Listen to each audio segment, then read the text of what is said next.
어, 잘 보일지 모르겠는데, 초점이 이렇게 해야 잘 맞더라고요. 그리고 마이크도 샀습니다. 그래서 잘 보이려고 짠! 교재 준비하시고요. 오늘부터 할 건 어떤 거냐면, 비판형 논술에 대해서 공부하려고 하거든요. 그래서, 몇 페이지 보시겠냐면, 우리 교재로 따진다면 148, 149, 150, 151페이지인데 우리 교재 150페이지 펴주시면 되겠습니다. 150페이지. 교재 페이지 150페이지 펴주시면 좋겠고요. 이제부터 저랑 같이 비판형 논술, 우리 지금까지 요약 문제와 관련해서 요약이나 분류형 요약 배워봤고요. 그 다음에 비교와 관련해서 양자 비교나 삼자 비교 배워왔거든요. 근데 오늘부터 배울 거는 성격이 조금 달라요. 논리적인 사고가 좀 더 가미돼야 됩니다. 그래서 비판하라 이런 겁니다. 150페이지를 보시면서 따라도 되는데 일단은 화면에 집중해서 천천히 볼게요. 제 이름까지 써놓은 이유는 여기 초점을 맞추기 위한 거거든요. 일단 이건 지우고요. 초점을 잘 잡아줄지 모르겠어요. 혹시 화질이 조금 이상하면 나중에 얘기를 해주세요. 왜냐면 앞에 PTZ 카메라로 찍고 있는데 이 카메라가 딱 맞는지 어떤지 잘 모르겠어서 그런 겁니다. 자, 됐으면 이제 가볼게요. 비판형 논술은요, 어떤 주장에 대해서 예를 들면 이런 겁니다. 가의 관점을 바탕으로, 가의 관점을 바탕으로 나의 주장을 비판하라 라고 얘기하면 어떻게 쓸까 이런 거예요. 선생님 그냥 비판하면 되잖아요. 선생님 가 요약해야 되나요? 라고 얘기하는데 쓰는 방법이 일반적으로 두 가지입니다. 가를 간단하게 정리한다면 정리한 이후에 이를 바탕으로 나의 주장을 비판하면 이러저러하다라고 쓰는 방식이 있겠죠. 거꾸로 나의 주장을 정리하고 나서 가의 이런 관점에 따르면 이러저렇다, 가의 또 이런 거에 따르면 이러저렇다라고 쓰는 방식이 있습니다. 선생님 근데 도대체 어떤 게 맞아요? 뭔 개소리예요? 이럴 것 같아서 지금부터 한번 차분하게 비판이 뭔지에 대해서 알고 쓰는 방법 정리할게요. 혹시 목소리가 너무 떨리고 떨린다기보다 너무 울리나요? 울리면 얘기해 줬으면 좋겠는데 지금 네이버 밴드 띄워놓고 하고 있는데 어떤지 모르겠어.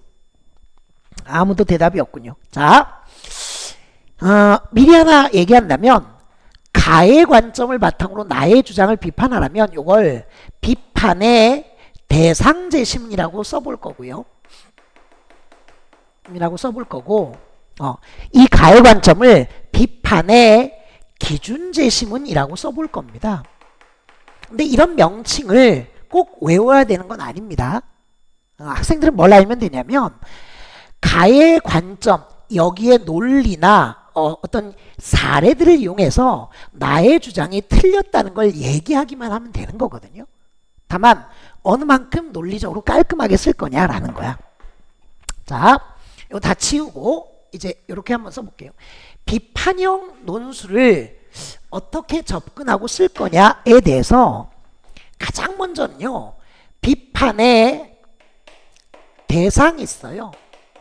비판의 대상 제시문을 정리해 주는 겁니다. 선생님, 정리가 뭔지 몰라요. 정리는 잘 모르면 요약하라 이런 거예요. 요약입니다. 그러면 우리 요약에 대해선 요약 문제를 풀어요. 핵심을 찾기. 핵심을 찾고 베껴라, 바꿔라, 버려였고 키워드가 중요했거든요. 자, 대상 제시문을 정리하는데 옛날에는 그냥 순서대로 정리해 주거나 재구성한다고 얘기했거든요. 근데 그런 생각하지 말고 비판하려면 비판의 주장이 틀렸다고 얘기하는 거걸라. 그래서 대상 제시문을 정리한 방법 네 가지로 한번 얘기해 볼게. 일단 주장과 근거를 정확히 해주는 거야. 그러니까 이 주장 틀렸어. 이렇게 주장한다. 왜냐하면 이렇기 때문이다. 하지만 이 주장 틀렸다. 왜냐하면 근거가 주장을 뒷받침해주지 못하기 때문이다. 라고 생각하는 겁니다. 다음, 근거가 앞으로 가면요. 전제라고 얘기해요.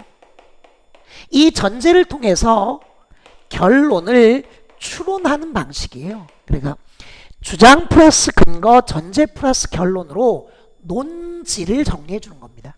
비판할 대상을 정리해 준다. 여기에 두 가지만 더 덧붙여 보면요. 써볼까? 동그라미 1, 동그라미 2. 선생님 쓸 공간이 없어요.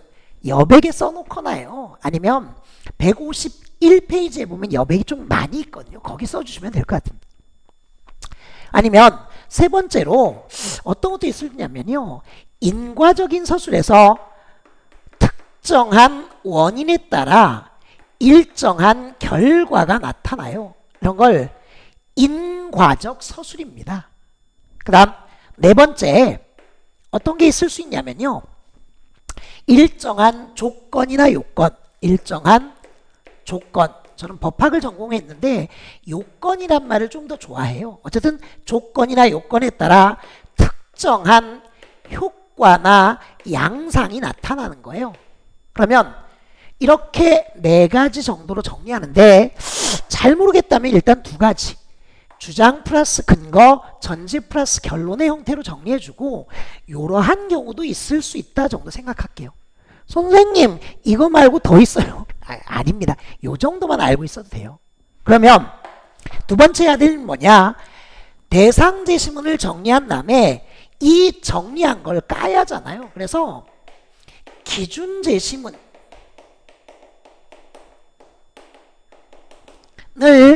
검토하는 겁니다.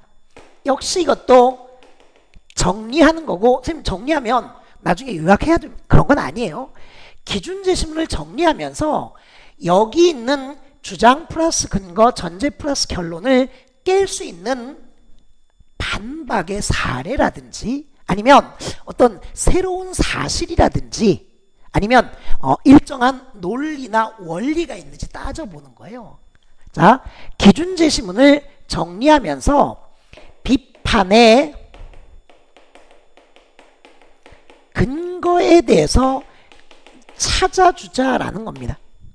그러면 이 비판의 근거를 찾고 혹은 비판의 원리 혹은 사례 등을 찾은 다음에 뭘 할 거냐? 비판해야겠죠. 그때 자, 모든 비판은요. 긍정적인 평가는 아니고 부정적인 평가라는 방향이 있습니다. 그러면 이 주장 틀렸어. 이 결론 잘못이야. 이 결과 잘못된 예측이야. 이런 효과 나타나지 않아. 라는 말을 하려면 이 빨간색이 중요한 게 아니에요. 뭘 얘기해야 되느냐? 근거가 있는지 없는지, 이 근거가 주장을 충분히 뒷받침하고 있는지 이걸 알아야 되는 거예요. 아니면 이 전제가 타당한지, 이 전제가 결론을 충분히 뒷받침하고 있는지, 아니면 이 원인이 실제로 존재하는지, 이 원인 이외에 제3의 또 다른 원인이 있는 건 아닌지, 아니면 이 요건이 충분히 성립되고 있는지, 이 요건 말고 잘못된 건 없는지 라는 걸 따져볼 줄 알아야 된다. 그러니까 항상 논리적으로 사고해서 그러니까 비판할 주장의 근거나 전제 혹은 결과 예측에 대한 원인 분석, 효과가 나타날 거에 대한 요건 분석을 할 줄 알아야 된다는 겁니다. 그러면 이제 어떻게 하는 겁니까? 자, 비판의 근거나 원리 이런 걸 찾고요. 기준 제시문뿐만 아니라 관련된 다른 제시문까지 모두 검토한 다음에 뭘 하는 거냐? 이제 비판해 주는 거예요. 그러면 비판할 때 가장 중요한 게 어떤 거냐? 비판의 대상을 그라는 지시어로 얘기를 해볼게. 지시관형사, 지시관형 이런 걸로. 자, 그러면 그 무엇을 찾아야 돼요? 단점이나 그 약점이나 그 한계나 그 오류를 찾아주는 거예요. 이 주장은 이런 근거를 대고 있지만 사실 잘못된 근거다. 이런 한계가 있다. 이 단점이나 약점이나 한계나 오류라고 하는 건 논리적인 부분도 있고 현실적인 부분도 있는 겁니다. 논리적인 부분도 있고 현실적인 부분도 있는 거야. 그래서 이 단점이나 약점이나 한계나 오류를 하나만 얘기하지 말고 조금 여러 개, 최소한 둘 이상 다각적으로 제시해 주는 것. 그리고 아무래도 그걸 조금 더 깊이 있게 해줘야 되니까 심층적으로 고민한 흔적을 보여주는 게 좋겠다라는 거예요. 그래서 저는 뭐라고 얘기냐면, 자, 이제 정리해 보겠습니다.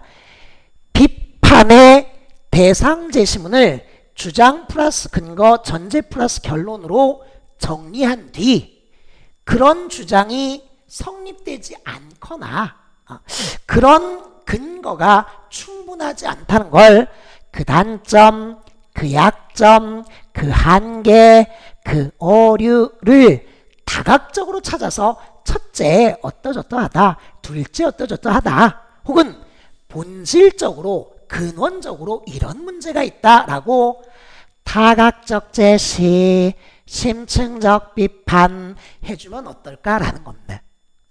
이상을 정리해 보면요, 그러니까 제 나이가 이제 반 100세거든요. 만 50은 아직 안 됐지만 50에 가깝습니다. 물론 앞으로 50년 더 살진 잘 알 수가 없죠. 근데 제가 보기에는 50년 가까이 살면서 리듬감 있게 외워주면요, 내가 문제 풀 때도 도움이 되거든요. 그래서 지금까지 우리가 배웠던 게 이런 게 있어요. 여기 한번 써볼게. 어떤 노래가 있냐면 이야 이야 호, 그러니까 써보면 이야, 이야인지 좀 모르겠어요. 이야 호라는 노래가 있습니다. 노래 올라갈 거야. 이야 이야 호, 이야 이야 호, 띵띵띵띵띵띵띵, 이야 이야 호, 띵띵띵띵띵띵, 이야 이야 호, 이야 이야 호, 이런 노래가 있는데 제가 왜 불러들었냐면 요걸 학생들한테 얘기했더니요, 학생들이, 그러니까 특히 재수생들 혹은 고3 학생들, 대부분 그런 학생들이 많이 보니까 저하고 만나고, 중학교나 초등학교 때 이런 노래가 있대. 안 물어봤다요 다야 이야 이야호, 안 물어봤다요 다야 이야 이야호, 이런 노래로 알고 있더라고요. 그래서 참 당혹스럽긴 한데 이게 외국 번안곡으로 알고 있습니다. 그러니까 이야 이야호라는 후렴구인지는 모르겠으나 그게 반복되는 거고요. 거기에 우리 옛날에 뭐 배웠냐면 요약을 배웠거든요. 근데 요약을 배웠는데 요약 문제를 풀게 되면, 맞춤 문제를 풀게 되면 뭐냐면 이거였습니다. 핵심어 찾기였거든요. 그래서 이야 이야호, 이야 이야호, 요약 문제를 풀어염. 귀엽게 해야 되구나. 풀어염, 귀염체. 핵심어 찾기, 이런 겁니다. 요약 문제를 풀어염, 핵심어 찾기. 그 다음 비교 문제는 우리 어떻게 리듬감을 가져왔냐면요, 비교 문제를 풀어요. 이건 너무 대꾸법처럼 가니까 그러지 말고 비교는 공통점을 바로 가는 거였어요. 공통점과 차이점을 그대로 쓰면서 특히 차이가 부각되게끔 비교 기준을 찾아주는 거였거든요. 그래서 이걸 그대로 외워주면 이야 이야호, 이야 이야호, 요약 문제를 풀어염, 핵심어 찾기, 공통점과 차이점, 비교 기준점까지 외워주면 좋겠습니다. 여기까지가 우리 지난 시간까지 배웠던 3자 비교였고요. 이제부터 배울 요 비판도 노래에 받쳐보면 요 노래를 응용할 건데 똑같이 가면 비판 문제를 풀어요. 좀 곤란하거든요. 그래서 비판부터는 변주를 주는 겁니다. 변주 어떻게 되냐면 띵띵띵띵띵띵띵 요거를 4개로 끊어서 띠리린띵 띠리린띵 띠리린띵 띠리린띵 그 다음 부끄러우니까 이야 이야호 좀 빠르게. 자 그럼 여기에 뭐가 들어간 거냐면 이런 거예요. 그 단점 띠리린띵 그 약점 띠리린띵 그 한계 그 오류 다각적 제시 심층적 비판까지인데 이렇게 외워주면 어떨까라는 게 제 제안입니다. 사실 저 되게 부끄럽습니다. 지금 밖에서 누가 듣는 것 같기도 하고요. 반백세 돼가지고 50세 된 사람이 이제 막 20살 정도 되는 앞에서 이야 이러고 있으면 별로 좋지 않거든요. 근데 부끄러움을 무릅쓰고 돈을 벌기 위한 거니까 어차피 오늘 이거 찍어보려고 한 거거든. 제가 딱 한 번만 노래로 불러드릴게요. 그런 겁니다. 이야 요약 문제 풀어요. 핵심 찾기 공통점과 차이점 비교 기준점 변주 그 단점 그 약점 그 한계 그 오류 다각적 제시 심층적 비판까지이고 오늘 우리가 배우는 건 비판은 부정적 평가인데 비판의 대상을 주장 플러스 근거, 전제 플러스 결론으로 정리한 후 어떻게 한다고요? 비판의 근거를 찾아서 단점이나 약점이나 한계나 오류를 둘 이상 다각적으로 제시하고 뭔가 본질적이고 근원적으로 이야기해주면 어떻겠냐라는 겁니다. 됐나요? 이거를 자 여기 지울게요. 비판형 논술 답안 구조로 따진다면요. 비판형 논술 답안 구조입니다. 어떻게 가는 거냐?